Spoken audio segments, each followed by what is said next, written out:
Hi, this is Krishna Iyer with the Iyer think tank in Delray Beach. Today is April 10th. We are going to talk about multiple things. We are going to talk about the American mentally ill government. They're mentally ill butchers. Their government of white savages, our anti-ethnic, hate-filled, mass-murdering, mentally ill, illegitimate government of the United States of America. They are crazy and they are getting worse. Mental sickness is the key concept I want to come across with you when we refer to the US government quacks. All the signs of decompensating mental illness manifest in the US government. I'm going to provide a reference paper on paranoid delusional genocider of the United States of America. It's a reference paper on psychiatric, basics, and it comes from this book, The Dangerous Case of Donald Trump. This is a book that I urge you to get. It is a book about, the American Psychiatric Association's cover-up of Donald Trump. And this is the book, Genocide in Paraguay, that I'm going to be going through chapter 3, which is called Killing the Apaches. The US government are mentally ill, deranged white supremacists who are hateful anti-ethnic fascists and are anti-democratic with the following psychiatric characteristics. They exhibit sadism, cruelty, detachment from ethnic cruelty, genocidal ideation, homicidal ideation, torture tendencies, kidnapping and murder by immigration and customs enforcement, mentally ill psychopathy. The US government presidents have had multiple sicknesses, multiple mental illness has been manifested in US government presidents. These are what I have perceived based on their symptoms of what they were diagnosed with. Mr. Donald Trump, like Mr. Lyndon Johnson and Mr. Richard Nixon, were schizophrenics. They had paranoia, delusions, and hallucinations. The paranoia and delusions, we know it. The delusions were the communist threat that didn't exist on Johnson and Nixon's part, similarly to the Iran threat that doesn't exist on Trump's part. Those are the delusions. The hallucinations were, Iranian proxies destroying things and making bombs in the Middle East. These are auditory and visual hallucinations by Mr. Trump, which he has showed in the media and manifested in the media by direct statements. And Johnson and Nixon showed, the Chinese were fighting in Vietnam, visual hallucination, and the Soviet bombs were exploding in Vietnam, and auditory hallucination, both by Johnson and by Nixon. Depressed presidents and hallmarks are sadness, melancholy, hopelessness, and including, helplessness, were Eisenhower, Lincoln, and Pierce. Eisenhower had a fight with communism, and he, was hopeless. He felt hopeless in trying to contain communism to the point that he architectured a war against Indochina and, really set the stage for a murder of 15 to 20 million ethnic Indo-Chinese, as well as Chinese in Indochina. Abraham Lincoln, was also depressed. He was melancholy and hopeless. He also lost a child, but the reason he's depressed was, because of his fight with slavery. He, was, basically hopeless in trying to fight slavery because the white, savage, racist of the Americas, they just wouldn't allow slavery to be fought. The Confederates just, were ingrained that the white man is superior, and they still have that sickness. They still have that white supremacist, fraudulent ideology that they have kept up back, to the times of Rudyard Kipling and Mr. Depeession-sadness. Woodrow Wilson and Theodore Roosevelt exhibited signs of mania and hyperactive action. They were guilt-free cover-up of slaughter. These are manic depressives. Guilt-free cover-up of slaughter and imperialism without inhibition. They exhibited signs of sleeplessness, grandiosity, and were genocidal and sadistic in their imperialism.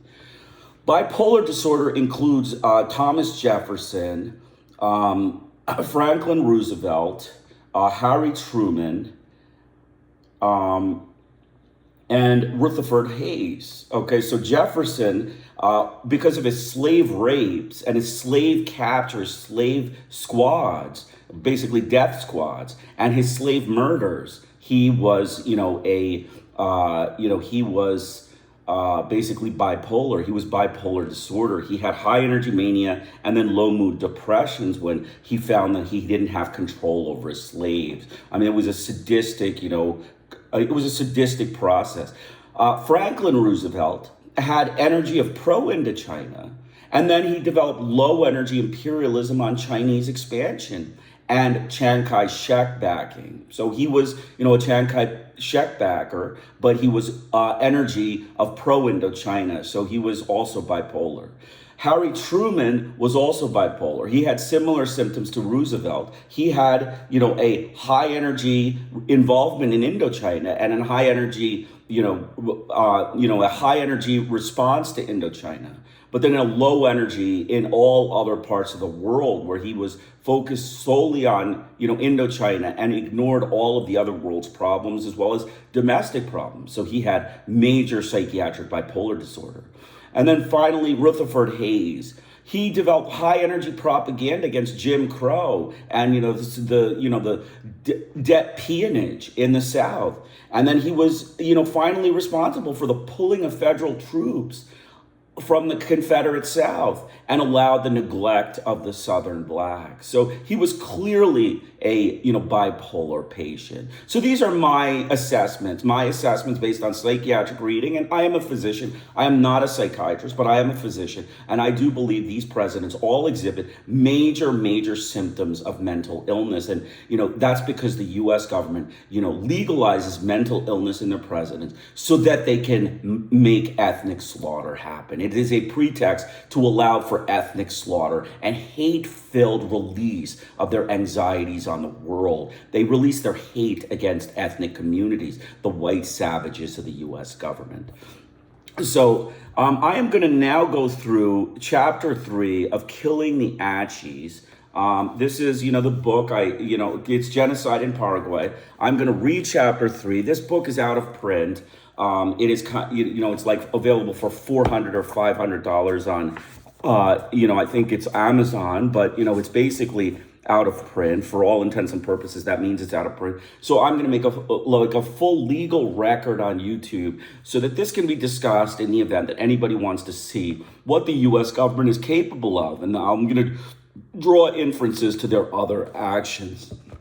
So I am sitting at a desk in a safe corner of North America, reading Mark Munzel's summary, in which he says that at least 343 persons have either been killed outright or enslaved or induced to die between September 1968 and June 1972. Those 343 represent a minimal figure. They are the lucky ones for whom documentary proof can be presented. The other 500 plus Achi have disappeared without proof or certification. A letter accompanying the text asked me to comment upon these figures and upon this corroborating proof in my capacity as a social scientist. But then how does one do that? Yes, it is possible to be a discussant of someone else's paper in a symposium, to ride piggyback on someone else's efforts, and to gain merit in being clever and insightful in a judicious mix of praise and criticism. But how does one talk as a social scientist about the death and enslavement of some 900 Indians in the hilly forest zones of eastern Paraguay? How can one be judicious when confronted with the evidence of torture, induced starvation, murder, slavery, and degradation, all crimes committed by the U.S. government and its, Paraguayan military dictatorship, state, its client state. For us denizens of the 20th century, death is particularly abstract phenomena, one that is difficult to render concretely. Our lives are saturated with abstract death, with the murder of millions. On the other hand, very few of us have seen somebody we knew die in his own bed, and we have made it very difficult for ourselves to grasp the meaning of death by measuring its incidence per thousands of a population. Measurements taken by themselves are seductive. You most always ask what you are measuring for, but the dance of number creates illusions that cause you to forget to ask. If someone quotes a death rate of 33 per 1,000, suddenly the numerator seems unreal, the denominator solid and enduring. There seem to be 967 survivors whom the events of chance could not touch. Confronted with a large number of survivors, you can discard those 33. The occurrence of those 33 deaths is no longer everybody's business. It is only the business of those unreliable enough to be affected by chance. That is why it is difficult for us to extract meaning from a death, for we have severed the connection between the unique event and the universal. Thus, what one can say is, as a social scientist, that would do justice to the deaths of 150 or 900 or 1,500 Achis is in a little known corner of the world, a world already heavy with corpses of millions, mainly by the American government, mass murdering, mentally ill, ethnic hateful frauds. Who are the Achi? Whence do they come? They are now hunters and gatherers in the midst of cultivators. Their language is closely related to the Guarani of their Guarani-speaking enemies, the Paraguayan frontiersmen and Guayaki hunters. Guarani, common to both Achi and Guarani speakers, is in turn a member of a large family of languages, Tupi-Guarani. This linguistic affiliation provides one of the keys to South American prehistory. Tupi-Guarani languages are spoken mostly along the rivers which feed the general Amazon River from the south. North of the Amazon, the major tributary river systems are mostly occupied by speakers of Arawakan. Recent research has made it highly probable that pro-Arawakan, diffusing mainly northward, and Proto-Tupi-Guarani, diffusing mainly southward, have a common linguistic origin. On the margins of the present area of settlement of either Tupi-Guarani or Arawak, however, we find population-speaking languages clarified as J or Panan or Carib, and these marginal languages are thought to be related to G-Pano-Carib superstock. The distribution suggests that the speakers of Proto-Tupi-Guarani and the speakers of Proto-Arawakan expanded from some central core in Amazonian, driving the speakers of Ge-Pano-Carib languages forward like perimeter of their experience toward expansive movement. It has been suggested that this centrifugal expansion from Amazonia was related to the advent of horticulture based on production of manioc in the core areas, sometimes between 3,000 and 2,000 BC. Food production may well have initiated a cycle of population expansion. As population grew, the size of food groups, local groups, would begin to exceed the carrying capacity of their local environment. At the same time, kinship bonds, basic to local group organizations, would be stretched beyond their capacity to maintain social peace. As a result of population pressure or factionalism, or both, local groups would fission and splinter groups would fan out from the parental settlements to seek the independence of new grounds. Sometimes such mobile groups in search of additional cultivatable land would drive other horticulture from the relatively fertile riverfronts, where they also have access to fish, into the interfluves, where soils were less suitable for cultivation, and there was only small game to provide people with needed supplies of proteins. At other times, desirable areas may have been utilized by hunters and gatherers, and cultivatable land could only be had by expelling the previous food-gathering occupants. Two phenomena may thus have gone hand in hand: the displacement of food gatherers at the margins and forced deculturation and reduction of social complexity imposed on horticultural groups ejected from more favorable ecologic niches and pressure to take up residence in less promising environments. Escaping southward Some hunters and gatherers sought and found refuge in the Grand Chaco. This is a vast expansion of alkaline scrubland and desert with little water and poor else clay soils located to the west of the Paraguayan River. Today, it makes up a substantial part of this western portion of the Republic of Paraguay. Here, hunters and gatherers whose Guaranian languages placed them within the Gupano-Carib superstock survived for a long time, some of them down to the present day. The mainstay of the food gatherers was the alagaraca bean, supplemented by protein derived from the fishing along the rivers and the chase of the small game, like the reed, the deer, and the peccary. The area contrasts sharply with the savannas east of the Paraguay River. Here, grasslands with stands of palms and gallery forests merge gradually into more mountainous lands covered with tropical forest vegetation. This is also the land of the Guarani speakers, who moved into it from the north sometime around 500 AD. Like other speakers of Tupi-Guarani languages, they were largely horticulturalists, and they have remained growers of domesticated plants, notably manioc, down to the present day. Yet in their midst, we also find a group of pure hunters and gatherers like the Achi. Are there the remnants of some aboriginal population of food collectors pushed into their present area of settlement by the general Tupi-Guarani expansion? If so, how did they acquire their Guarani language, especially in view of the long-standing hostility between the settler Guarani and themselves? Are they instead a group of deculturated Guarani relegated to an existence of hunting and gathering through loss of ancestral horticultural patterns and a more complex social organization which might have characterized them in the past? Such questions concern not only the Achi, but also the foot nomads of the South American tropical forest. The Siriano of Bolivia, the Namibicara of southern Mato Grosso, the Puri Coronado and Guataca of the east coast of Brazil, the Maco of northern Amazonia between the Rio de Negro and Cabral Uapas, the Guarabo of Chiriana, the Guajillo, and others. To the vicissitudes of the prehistoric past were added those to the Spanish conquest.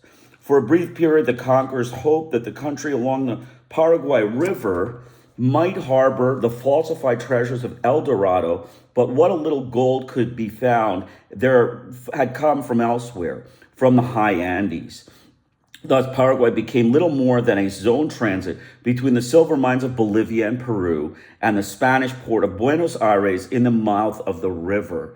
It was a zone of transit, moreover, which had to be continuously secured and defended against the hunters and gatherers of the Chacos.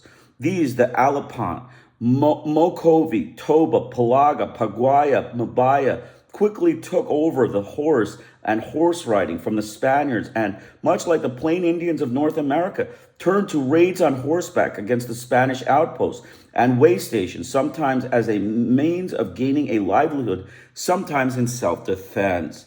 The threat was not fought down until the end of the 18th century. In some of the east of the Paraguay River, the Spaniards first strove to set up social and political arrangements through which they would become recipients of Indian tribute. Guarani horticulture, however, produced little surplus, and the conquistadors soon had to reduce the level of inordinate aspirations. As Elman R. Service has shown, they received these more realistic terms through intermarriage with the local population. Domingo de Urala, one of the first Spanish governors, wrote in 1553, "The Guarani were people without lord nor leader whom they obey, nor do they pay tribute to the conquistadors, but only give personal service because of ancient custom. All the Indians, or the great part of them, are indebted to all the conquerors because of having given their daughters, sisters, and relatives, whom they serve in everything." From the language, the Spaniards in Paraguay were thus less overlords than honored kinsmen. Lack of each cash crops or precious metals to sell in Europe deprived them of their purchasing powers to acquire European goods, and in the main, they quickly adopted the subsistence pattern of the Guarani relations. The mixed households of Spanish men, Guarani women, and the children born to them in turn became the incubators of a characteristic Paraguayan peasant culture, which drew on the simple food-producing crops, tools, and skills of both cultural traditions. The Guarani mothers contributed to the cultural mix that the original Guarani language, still dominant to this day in rural Paraguay. At the same time, the gap widened between the Hispanicized Guarani and Guaranified Spaniards and other Indians. As the descendants of the initial participants in the bilateral fusion moved outward from the area around Asuncion toward the frontiers, they also carried onto their back country the new cultural combinations and a new social identity. Equipped with more effective weapons than the Indian inhabitants of the backlands, they also established an easy and persistent military dominance. So I think part of the U.S. government's racist, angry anti-ethnic hate against the Paraguayan Indians, the Achi Indians, is grounded in white supremacy. I believe they're white supremacists, wanted to slaughter them because they didn't like the mixing with European blood. I really believe that that's the reason they went on this vicious campaign of genocide against these poor ethnic minorities. They're just hate-filled racist frauds. For a brief period, some isolated areas escaped this general development. From 1609 until their expulsion from the New World in 1767, members of the Jesuit order maintained in the eastern borderlines along the Alto Paraná River a utopian state within a state. Under the tutelage of the clerics, local Indians were persuaded or coerced to join communes, living in communal dwellings, holding crops and herd in common, and working the land communally. We know that the Jesuits were successful, for instance, incorporating for a while some 30 Achi. They were able to, for a time, to keep outsiders at bay, to protect their Indian charges against Guarani colonizers from the west and Brazilian slave raiders from the east. But the experiment was localized and short-lived. When the order was banished from the Spanish colonies, the communes quickly dissolved. The few Indians who escaped the raids of the slavers and Indian hunters once again sought refuge in the forest. It is important to recognize that the Hispano-Guarani peasant culture, which came into being after the conquest, has survived relatively unaltered in basic outlines down to the present day. Paraguay has never offered any product of interest to the growing world market, and the country too has been too peripheral to be strategic concern of any of the great powers which direct the game of international power politics. At the same time, the Paraguayans have shown great tenacity in military encounters with immediate neighbors and have effectively beaten back intervention in sanguinary encounters, most recently in the Chaco War against Bolivia. To this day, agriculture remains oriented toward meeting local needs and ensuring basic subsistence. If these exist now as an economic link, apart from smuggling, between Paraguay and use of its neighbors, it has been forged around the creation of a hydroelectric complies with export most complex, which exports most of the power generated to Brazil. Nevertheless, Paraguay has experienced a rise in population from about 600,000 at the turn of the century to about 2 million at the present time. Considerable numbers of Paraguayans have emigrated, yet others are moving toward the frontiers in search of new land to cultivate.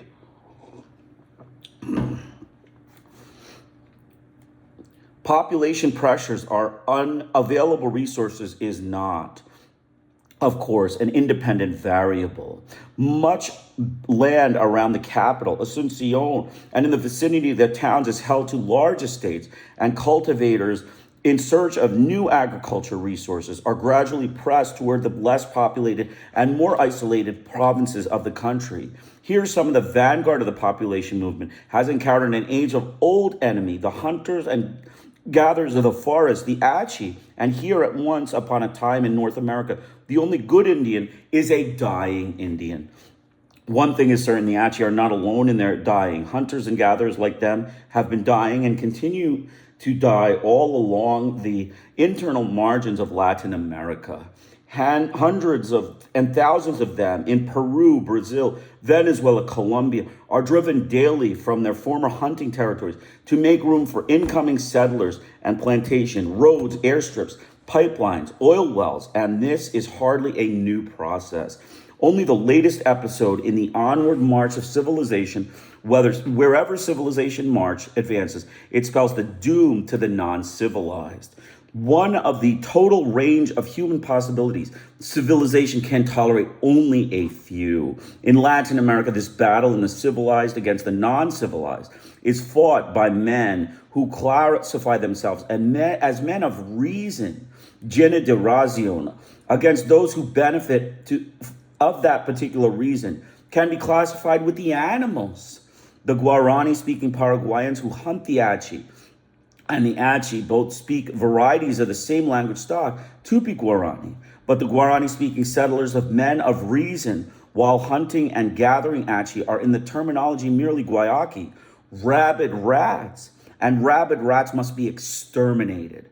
As the Achi die, others inherit their land. The progress of civilization across the face of the earth is also a process of primary accumulation of robbery to the name of reason. Nor is this process confined to Latin America. What goes on there now is but what went on in North America when the land was quote unquote discovered and taken from the first occupants, the Indians. It is only that in North America, the process has been dignified by the passage of centuries. Dead men tell no tales. So you can see the U.S. government, their attacks on the Indians is because they are men of white supremacist reason.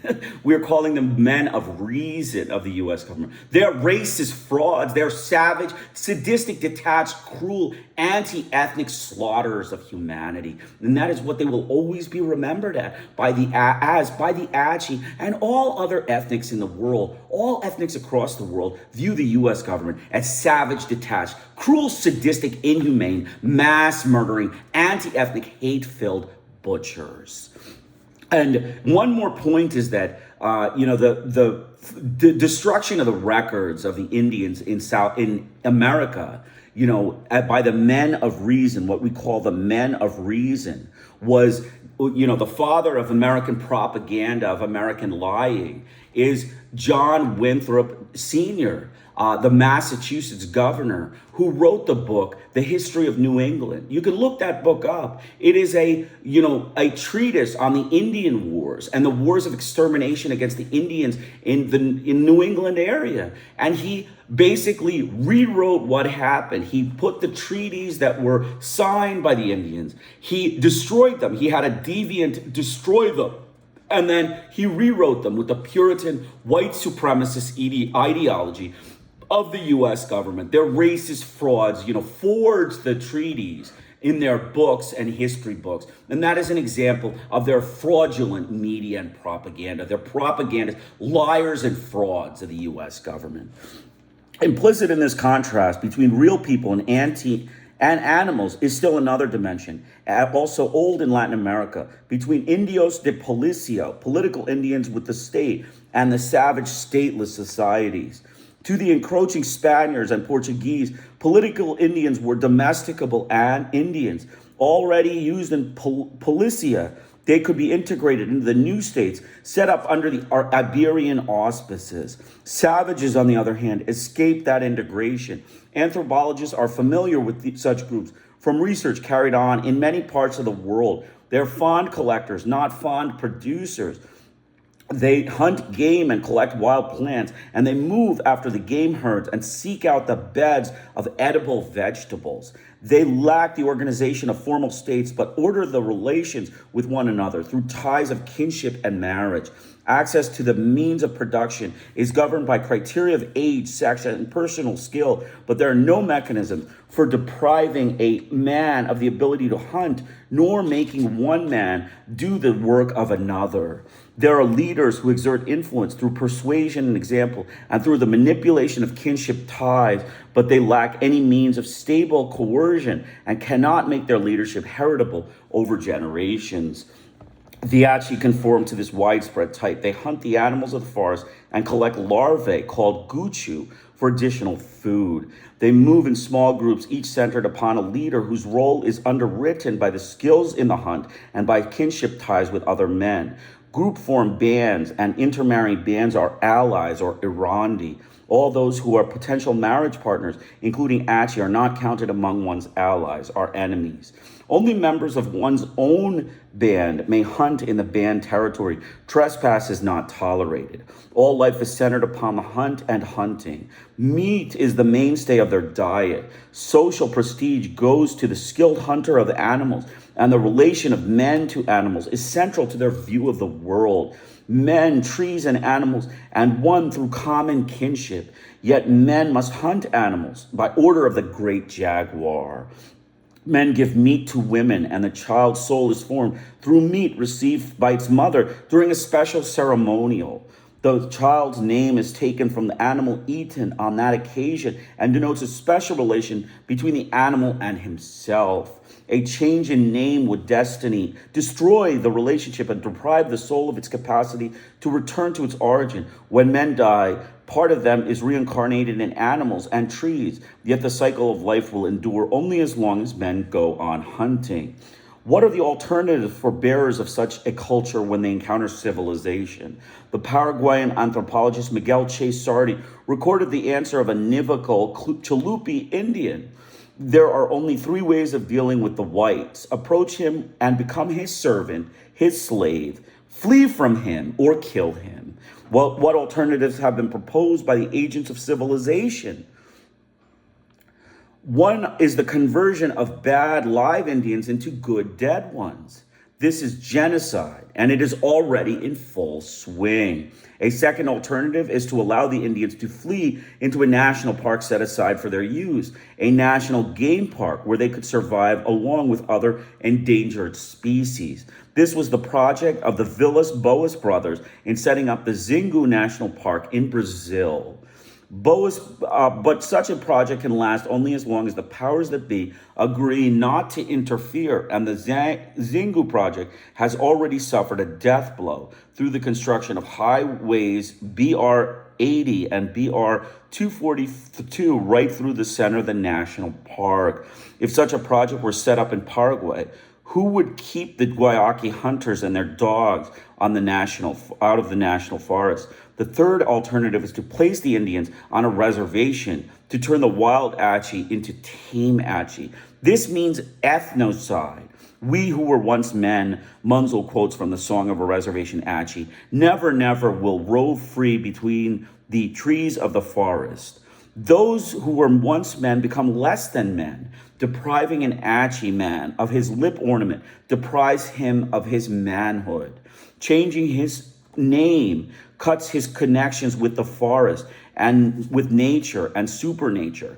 Forbidding him to bury his dead according to custom annihilates his hope of reintegration into that world. So you can see the US government is responsible for all of this. They are responsible for the vicious campaign of genocide and ethnocide that they have conducted through their puppet state, General Stroessner on Paraguay. But ethnocide, at least in the abstract, is not genocide. It becomes genocide when inflicted in part of a design to destroy a given group in whole or in part. This design becomes apparent in the National Guayaki Colony. Any reservation is a prison, but the National Guayaki Colony is more than that. It is an exterminating camp. A state is known by the prison it keeps. After Mark Munzel's report on Paraguay will be known to the state of Indian reservations. But Paraguay is only an outpost of that larger entity, civilization itself. I invite the reader to ponder carefully Nambugi's weeping song in Munzel's account, for it is an epitaph for our entire way of life. The truck of the dead bore me to Insuncion. Indeed, we have missed our cement with human blood. The Achi are being killed, mutilated, raped, starved to death, sold into slavery and prostitution. There is still time to save some of them, at least from the fate at the hands of civilization. It is no longer possible to appeal to any great cause to provide the rationale for such an undertaking. You cannot save the Achi by an appeal to social science. Social science, in striving to be value-free, recognizes no joyous or suffering humanity, only the play of ghostly abstractions emptied on sentient and needful men. Shall we save the Achi to preserve for humanity the memory of one of its possibilities? That is a recurrent theme in petitions of anthropologists, but it is a smack of arrogance. We wish to preserve you, for you have something to teach us. The Achi don't want to serve as an example of anything. All they want to do is to be left alone. In the name of progress, but progress licenses to fit the kill to unfit, the license the fit to kill the unfit. There is nothing left but an appeal to a little comment on humanity, a common humanity, the ability to recognize oneself in the other, the sense that no society can be just if it is founded upon the murder of even one little child. In violating the Achi, the humanity of us all is violated. To its credit, the Roman Catholic Church of Paraguay has spoken out against the genocide of the Achi and informed the Holy See. To their great credit, Paraguayan anthropologists have voiced their alarm and their protest, often at the considerable personal risk to themselves. But where are all the other voices that need to be heard when the defenseless people are butchered and debauched? What about the Greek Protestant conscience represented on the Guayaki reservation by the New Tribes Mission, which has seen fit to be handmaiden, gun bearer, and prison warden for the killers? What about the government of these United States, always so quick to employ the rhetoric of human rights when its interests are threatened? It gives aid to the government of Paraguay, under whose aegis the campaign of extermination is being waged. Americans have good cause to listen to the Achi weeping songs. We can no longer listen to the moans of the dying and wounded knee, or of those who did not survive the long march. But maybe there is time to save a few Achi. So you can see the U.S. government was responsible for the genocide of the Achis. They were nowhere to be found. Their media frauds were hidden. They were hidden, in the bushes. They were hidden in the bushes. They basically were, missing in action. MIA, while they were supposed to be available, they are frauds. They are fraud, white supremacists, racist, savage, anti-ethnic, slaughterers of, ethnic minorities. That's who they are. So we're going to continue on. We basically have three articles, not three articles, but 3 points that I'm going to make with respect to international world events. Cuba, I read an article in Granma yesterday. Basically, the idea was of the article basically went over, and I'm going to read part of the article, but. Part of the article basically is, the U.S., Cuba does not pose a threat to the United States, and much less an extraordinary and unusual threat. Basically it's an interview with First Secretary Central Committee of the Communist Party, Miguel Diaz-Canel Bermudez, and with the foreign policy talk at Newsweek. There are many common areas in which we can work. And not only could we work, but we could reach agreements beneficial to both peoples and both nations. But we've always maintained that it has to be a respectful dialogue on equal footing. Respect for sovereignty to our political system, our self-determination, and on the basis of reciprocity and compliance with international law. I also tell you that dialogue is possible because at different times with U.S. administration, we've been able to engage in dialogue. On the other hand, what things make that dialogue more difficult, he asks. The United States is always against dialogue with Cuba. There is an asymmetrical relationship between Cuba and the United States. The power, which is the United States, has always played the role of an aggressor, and the small island of Cuba has always been the nation and the country that has been under the aggression. We have often held conversations and reached agreements, and Cuba has always fulfilled its commitments. But on several occasions, the United States government has failed to honor its commitments. The 67 years there has existed, emanating from the United States, a policy of hostility, aggression, and threats, a policy of blockade, an intensified blockade, and now even more severely intensified with the cruel energy blockade. It is obvious that our country is experiencing a multidimensional aggression on the part of the United States, with a devastating effect on the lives of its people. And there are current actions of the United States government proposing supposed talks with other nations, only to subsequently attack those other nations, like Iran. And all of this undoubtedly creates a state of mistrust among our people. Basically, that's short excerpts of the article showing what the U.S. government has done in Cuba, and they're talking to Cuba. But Cuba is saying, we are not, trustworthy of the U.S. government. They're white supremacists, are liars, frauds, and propagandists, and mass murder of ethnics, hateful, anti-ethnic, racist frauds.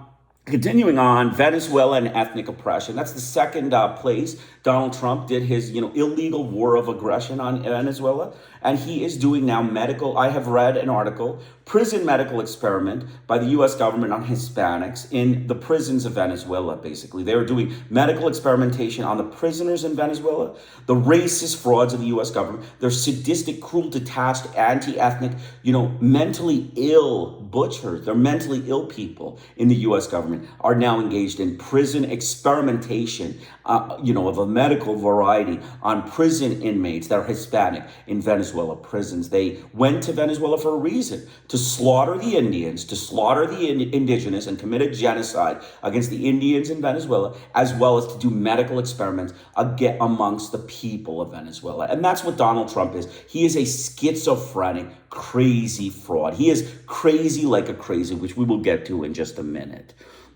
And the last one is Iran.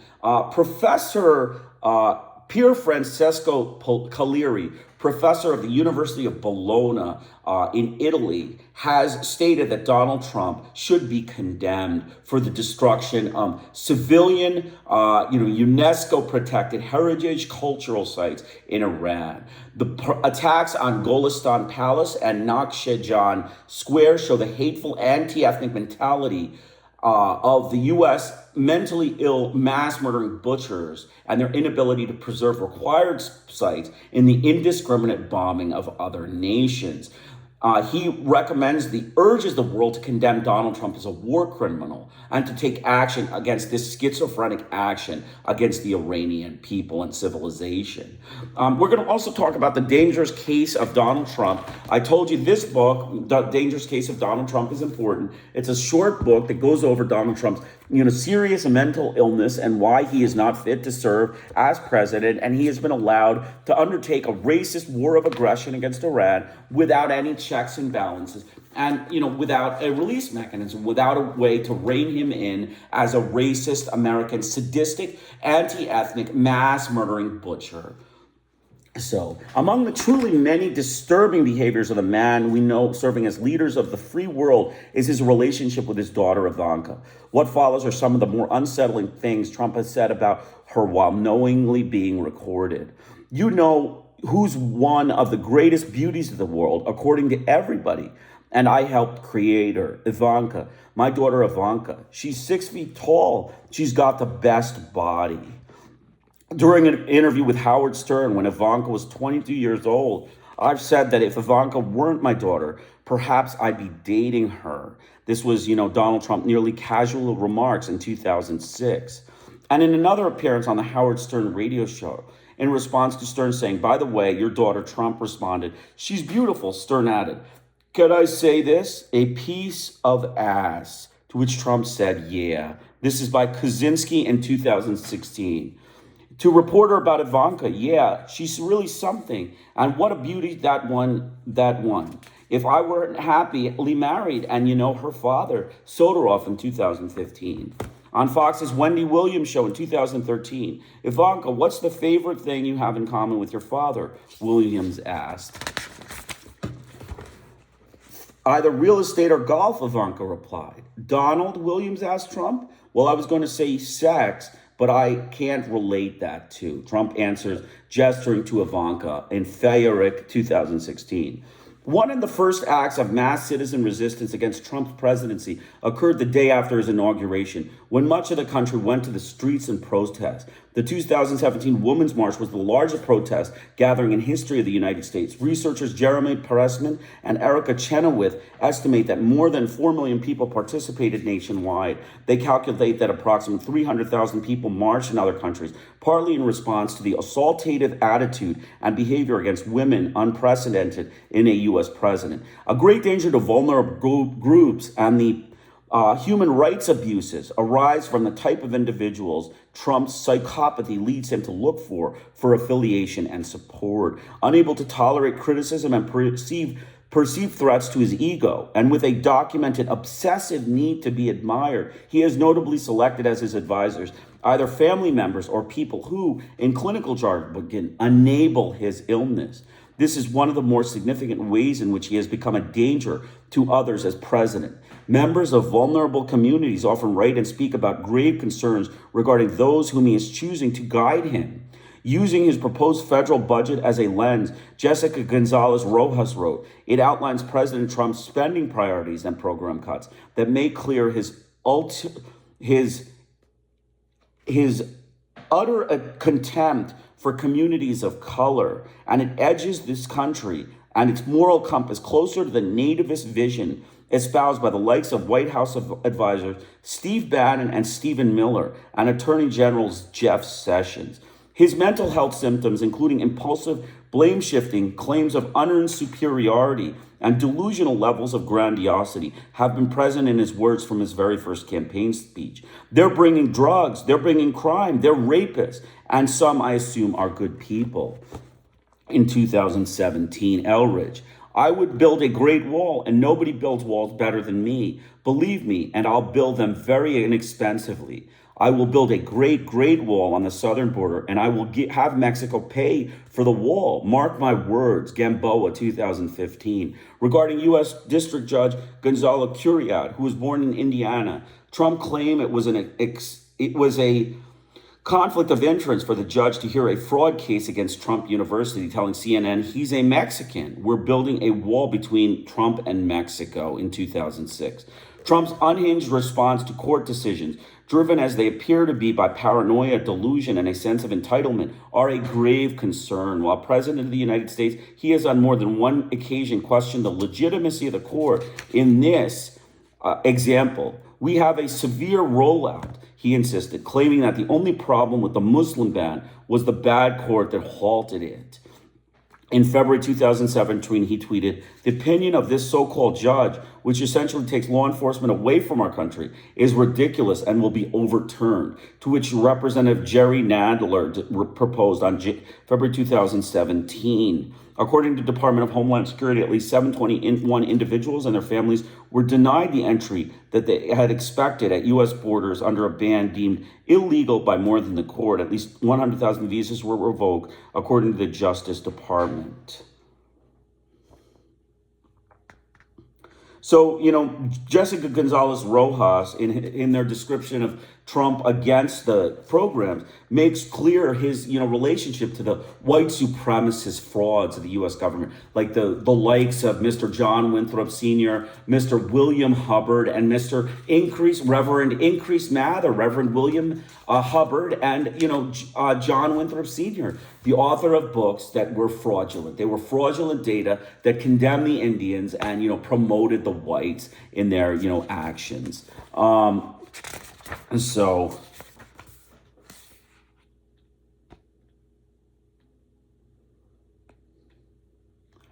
the American Association of University Professors National Council has approved the following resolution. Since the election of Donald Trump almost 2 weeks ago, the U.S. has experienced an unprecedented spike in hate crimes, both physical and verbal. Many of them at college and university campuses. These have been directed against African Americans, ethnic Americans, members of the LGBTQ community, religious minorities, women, and people with disabilities. In some instances, the perpetrators have invoked the president-elect in support of these heinous crimes. Within the resolution, the council affirms the concept of free speech, stating, no point of view or message may be deemed so hateful or disturbing that it may not be expressed. But threats and harassment differ from expressions of ideas that some or even most may find repulsive. They intimidate and silence.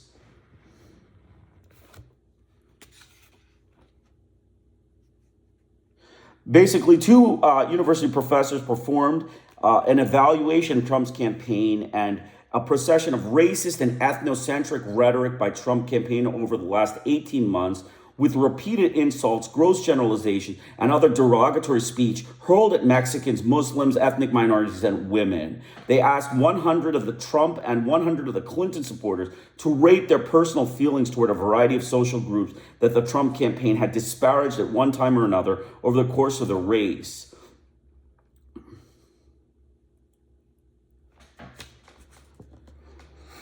Trump had disparaged all of them. Basically, the long and short of it is that Trump disparaged all of them.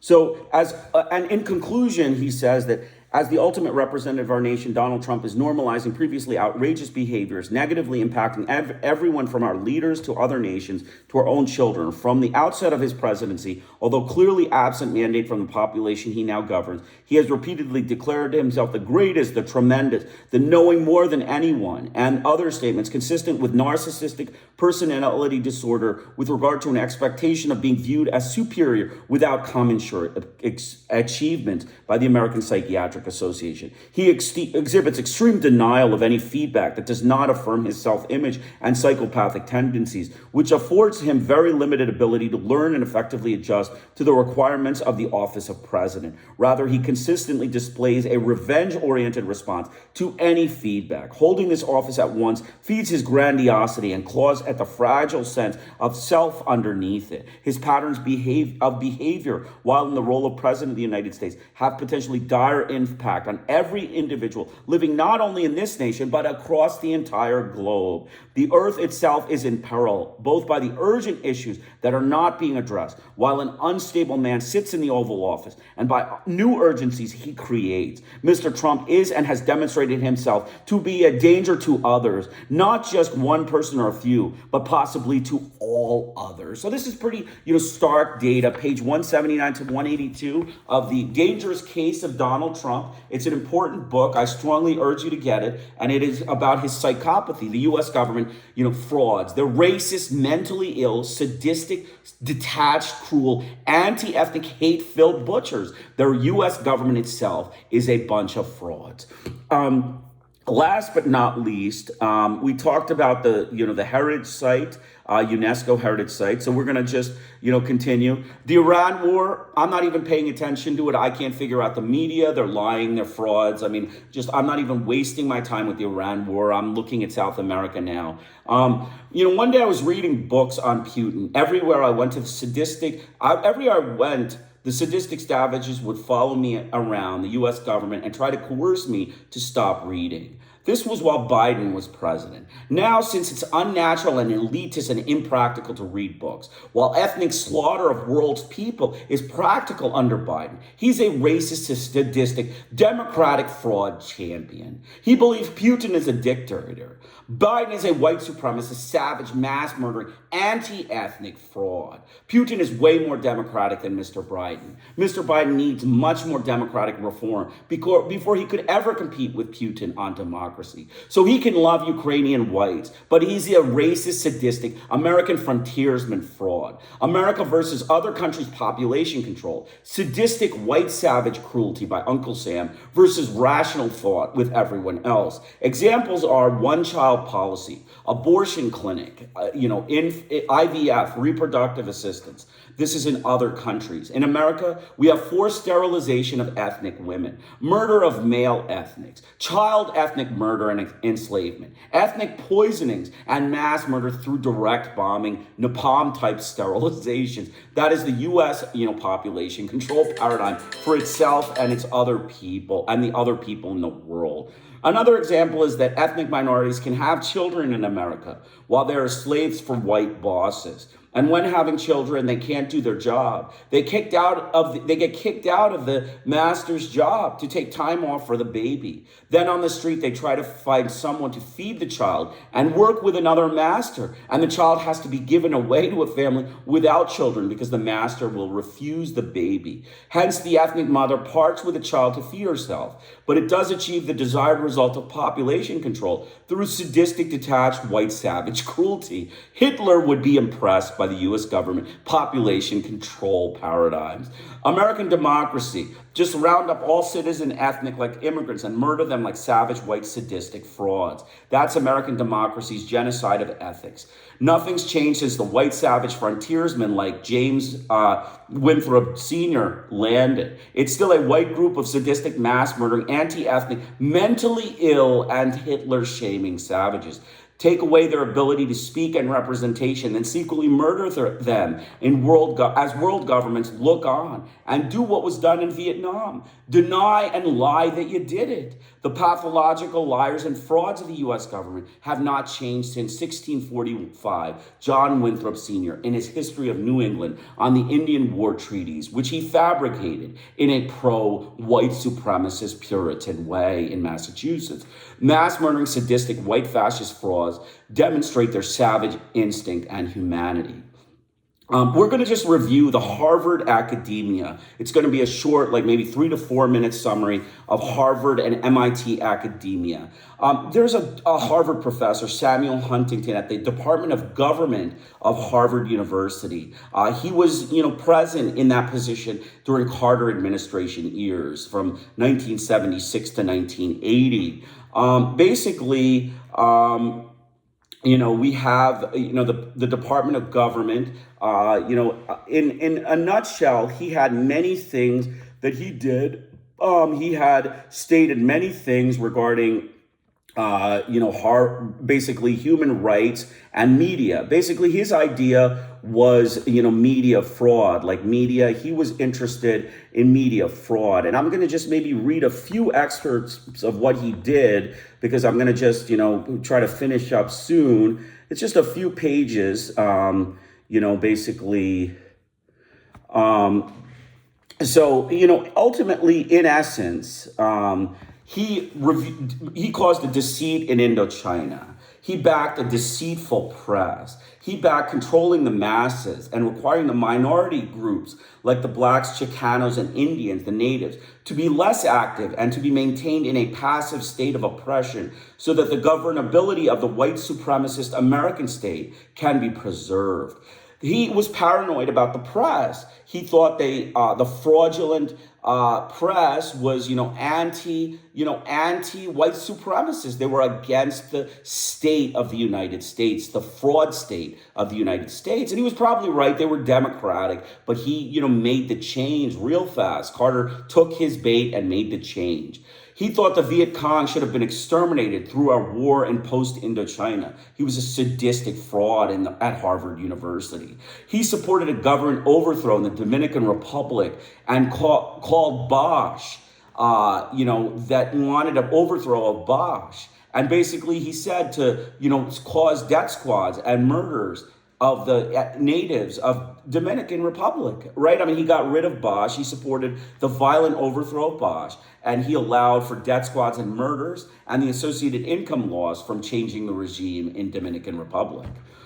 He supported dependence of Latin American states during the Truman period. Fantasies about the media control by bankers. The media was well controlled during the Truman administration. Huntington's system is actually a feudal type system, not really democracy per Noam Chomsky. It's in a book called The Human Rights of American Foreign Policy. It's a good book, but a short book. I wouldn't purchase it. It's very, very cheap, but they charge an arm and a leg for these things after they're put out of print. So the U.S. government is clearly using it as a cash source. He supported militarism as per Truman and Atkinson and Forrestal, Marshall, and Harriman.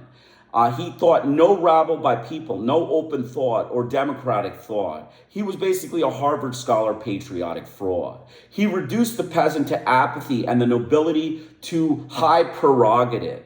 Higher education is related to economic and political goals and is not needed to be offered to the lower masses. Lower job expectations of workers were proposed by Samuel Huntington. Rein in the media was key. Keep the fascist propagandists going further towards militarism, imperialism, racist oppression, and patriotic garbage, pro-American media fraud. Control of oil is paramount. He thought that control of the Middle East oil is key. Energy must be controlled by the United States. I mean, that's all, the U.S. has shown that, obsessive militarism in the Middle East and excessive attempts to control oil, including their invasion of Venezuela and the racist wars of aggression. Ithiel was another MIT fraud, Department of Political Science chairman. In the Vietnam, he supported the Viet Cong. He supported a massacre of the Viet Cong, and the Dominican Republic order depends on compelling newly mobilized strata to return to a measure of passivity and defeatism, requiring a lowering of the newly acquired aspirations and political activity of the people in order for the white supremacist regime to maintain order, basically lower the aspirations of the blacks, the Hispanics, the ethnic minorities, the immigrants, all of those people, to keep the white supremacist regime able to maintain order. These were Harvard and MIT scholars. This is a fraud of the U.S. government. This is a group of fraud, sadistic white frauds, detached, racist, anti-democratic, fraud. They are mass murdering frauds of, human racist oppression and human racist anti-ethnic hate and slaughter. And, this anti-ethnic campaign and racist oppression is reflected by Samuel Huntington and Ithiel Poole, the frauds of the departments of Harvard and MIT. So I hope you enjoyed it. That's all I'm going to have. All my notes will be in the description section, as well as the book references.